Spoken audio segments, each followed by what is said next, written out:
ஏயோ grey organics நேயர்கள் அனைவருக்கும் வணக்கம். இந்த வீடியோவில் நம்ம ரைஸ் ஃபீல்டில் வரக்கூடிய ஒரு முக்கியமான டிசீஸ் பற்றி தான் பார்க்க போகிறோம். அது எல்லா இடத்துலையும் பொதுவாக வராது, ஒரு சில இடங்களில் மட்டும்தான் வரும். அதை வந்து நம்ம பாக்டீரியல் லீஃப் பிளைட் அப்படின்னு சொல்லுவோம். பாக்டீரியா இலை கருகள் நோய்னு சொல்லுவோம் தமிழில். இது எதனால் உருவாகுதுன்னு பார்த்தோம்னா சாந்தோமோனாஸ் ஒரைசியே பேத்தோவர் ஒரைசியே என்ற பாக்டீரியானால உருவாகுது. இந்த பாக்டீரியா பொறுத்த வரைக்கும் கிராம் நெகட்டிவ் பாக்டீரியான்னு சொல்லுவாங்க. முதல்ல இதோட சிம்டம் வந்து நம்ம பார்க்கலாம். இதில் வந்து பாருங்கள், இங்கே இருக்கக்கூடிய இலைகள் எல்லாமே அப்படியே வைக்கோல் மாதிரி ஆயிடுச்சு. இது நடவு செஞ்சு பார்த்தோம்னா ஒரு 60 நாள் ஆகுது. இப்போதான் பூ வந்து எடுத்துருக்கு. பூ எடுத்து பால் பிடிச்சு வரக்கூடிய தருணம். இந்த தருணத்தில் பாருங்க, இங்க கீழே இருக்கக்கூடியதை பார்க்கலாம். ஃபுல்லாக பாருங்க, அப்படியே இலைகள் எல்லாமே வைக்கோல் மாதிரி மாறிடுச்சு. இதற்கான காரணம் என்னன்னு பார்த்தோம்னா இந்த பாக்டீரியா இலைக்கருகள் நோய் தான். இந்த பாக்டீரியா இலைக்கருகள் நோயை 3 விதமாக பிரிப்பாங்க. ஒன்று வந்து கிரசக் ஃபேஸ்னு சொல்லுவாங்க, அதுக்கடுத்து வில்ட் ஃபேஸ்னு சொல்லுவாங்க, மூணாவது வந்து எல்லோயிங் ஃபேஸ்னு சொல்லுவாங்க. இந்த கிரசக் ஃபேஸில் வந்து பார்த்தோம்னா முதல்ல சிம்டம் வந்து ஸ்டார்ட் ஆக ஆரம்பிக்கும். இது வந்து பார்த்தோம்னா நர்சரியில் வரும். நர்சரியிலேருந்து நடவு செஞ்சு அந்த முதல் 2-3 வாரங்களில் வரும். அதுக்கடுத்து பார்த்தோம்னா வில்ட்டிங் ஃபேஸ்னு சொல்லுவாங்க. இதனால பயிர்கள் வந்து ஃபுல்லாகவே வாட ஆரம்பிக்கும். மூணாவது வந்து எல்லோயிங் ஃபேஸ்னு சொல்லுவாங்க. இந்த எல்லோயிங் ஃபேஸில் வந்துட்டு இலையோட மார்ஜின்லலாம் பார்த்தோம்னா இந்த மாதிரி சிம்டம் வந்து வர ஸ்டார்ட் ஆகிடும். கிரசக் ஃபேஸ் இல்லைனா வில்ட்டிங் ஃபேஸில் வந்து நம்ம இந்த இலை இருக்குது பார்த்தீங்களா, இதை வந்து நம்ம கட் பண்ணி நம்ம காலையில், அதாவது பனி வரக்கூடிய சமயத்தில் கட் பண்ணி நம்ம தண்ணியில் போட்டு வச்சோம்னா இதில் இந்த முனையிலேருந்து பார்த்தோம்னா ஊசோட்னு சொல்லுவாங்க. அதாவது இந்த பாக்டீரியா ப்ரொடியூஸ் பண்ணக்கூடிய ஸ்போர்ஸ் வந்து வெளியே வரும். அதில் ஒரு லிக்விட் மாதிரி வரும். ஸோ அதை வந்து ஊசிங் அவுட் அப்படின்னு சொல்லுவாங்க. இல்லைன்னா நம்ம பனி இருக்கக்கூடிய டைமில் பார்த்தோம்னா இந்த இலை மேலே அந்த ஊஸ் வந்து இருக்கும். இந்த எல்லோயிங் ஃபேஸில் நம்மளால் அவ்வளோவா பார்க்க முடியாது. இந்த நோய் பார்த்தீங்கன்னா வரும்போது மகசூல் இழப்பு வந்து மிகவும் அதிகமாக ஏற்படும். ஏன்னா இலை வந்து ஃபுல்லாகவே வைக்கோல் மாதிரியே மாறிடும். இந்த இலையை பாருங்கள், ஃபுல்லாகவே அந்த மாதிரி தான் வைக்கோல் மாதிரி தான் மாறி இருக்குது. இதில் வந்து பாருங்கள், இந்த டிப்ல இருந்து முதல்ல காய ஆரம்பிக்கும். இந்த டிப்ல இருந்து காய ஆரம்பிச்சு இந்த சைடில் எல்லாமே பாருங்கள் பார்க்கறதுக்கு வைக்கோல் மாதிரியே தான் இருக்கும். இதுக்கும் வைக்கோலுக்கும் எந்த ஒரு டிஃப்ரென்ஸுமே இருக்காது. கீழே இருக்கக்கூடிய இலைகள் எல்லாத்துலேயுமே பாருங்கள், இதுவும் வந்து வைக்கோல் மாதிரி தான் இருக்குது. இந்த நோய் வந்து வரும்போது பார்த்தோம்னா மகசூல் இழப்பு மிகவும் அதிகமாக ஏற்படும்.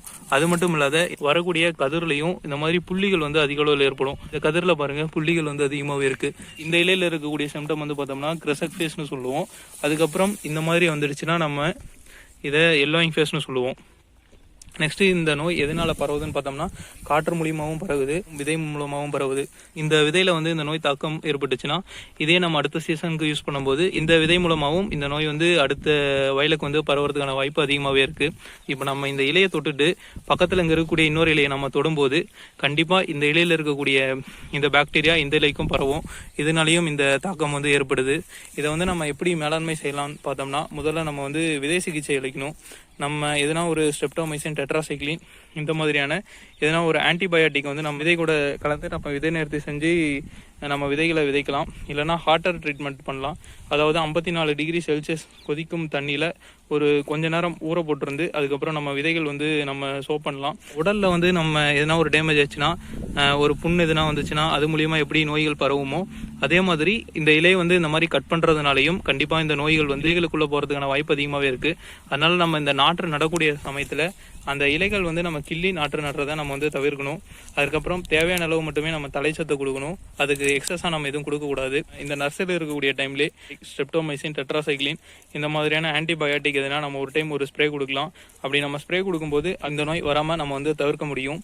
இந்த நோய் வயலில் வந்துடுச்சு அப்படின்னு பார்த்தோம்னா நம்ம இனிஷியலாக சொன்ன பார்த்தீங்களா அந்த கிரசக் ஃபேஸ், அந்த ஃபேஸ்லேயே வந்துட்டு முதல் தெளிப்புல இருந்து 15 நாள் கழிச்சு 2வது தெளிப்பாக இந்த 20% பசுஞ்சாண கரைசல், அப்படி இல்லைனா 5% NSKE, இல்லைனா 3% வேப்பெண்ணெய், இது எல்லாமே நம்ம ஸ்ப்ரே பண்ணலாம். இதை ஸ்ப்ரே பண்ணுறதுனால இந்த நோய் மட்டும் இல்லை, மற்ற நோய்களும் அது மாதிரி மற்ற பூச்சிகளும் கட்டுப்படுறதுக்கான வாய்ப்புகள் மிகவும் அதிகமாகவே இருக்குன்னா ஸ்ட்ரெப்டோமைசின் இல்லைனா டெட்ராசைக்ளின் இது ரெண்டையும் நம்ம கலந்து நம்ம ஸ்ப்ரே பண்ணலாம். இது கூட கண்டிப்பாக நம்ம காப்பர் ஆக்சிக்ளோரைடோ கலந்து ஸ்ப்ரே பண்ணணும். அப்படின்னா தான் இதோட எஃபெக்டிவ்னஸ் வந்து நல்லாவே இருக்கும். இந்த நோய் வந்துச்சுனாவே முக்கியமாக வயல்கள் வந்து வயல் ஃபுல்லாகவே இந்த மாதிரி வைக்கோல் மாதிரி ஆகிடும். வைக்கோல் மாதிரி ஆயிடுச்சுனாவே நம்மளோட மகசூல் வந்து அதிக அளவில் பாதிக்கும். இந்த வயல் ஃபுல்லாகவே பாருங்கள் இந்த மாதிரி தான் மாறி இருக்குது. கொஞ்ச நாளைக்கு முன்னாடி தான் ஸ்ட்ரெப்டோமைசின் சல்ஃபேட் ஸ்ப்ரே பண்ணோம். பட் இன்னும் இதில் இருந்து ரெக்கவரி ஆக முடியல. ஒரு வாரம் ஆச்சு ஸ்ப்ரே பண்ணி. இதில் நம்ம பார்த்தாவே நல்லாவே தெரியுது இதில் நிறைய டேமேஜ் ஆகிருக்கிறது. ஸோ இந்த மாதிரி நோய் வந்துச்சுன்னா நீங்கள் வந்து இனிஷியலாகவே, அதாவது ஆரம்ப கட்டத்திலேயே இதை மேலாண்மை செய்ய முயற்சி எடுக்கிறது வந்து ரொம்ப நல்லது. இந்த வீடியோ உங்களுக்கு பிடிச்சிருந்தா லைக் பண்ணுங்கள். இந்த மாதிரி நெற்பயிரில் நோய் தாக்கப்பட்ட விவசாயிகள் யாருனா இருந்தாங்கன்னா அவங்களுக்கு கண்டிப்பாக இந்த வீடியோ ஷேர் பண்ணுங்கள். மிகவும் பயனுள்ளதாக இருக்கும். இது போன்ற பல வேளாண் தகவல்களுக்கு ஏயோ கிரே ஆர்கானிக்ஸ் யூடியூப் சேனலை சப்ஸ்கிரைப் பண்ணிடுங்க. நன்றி.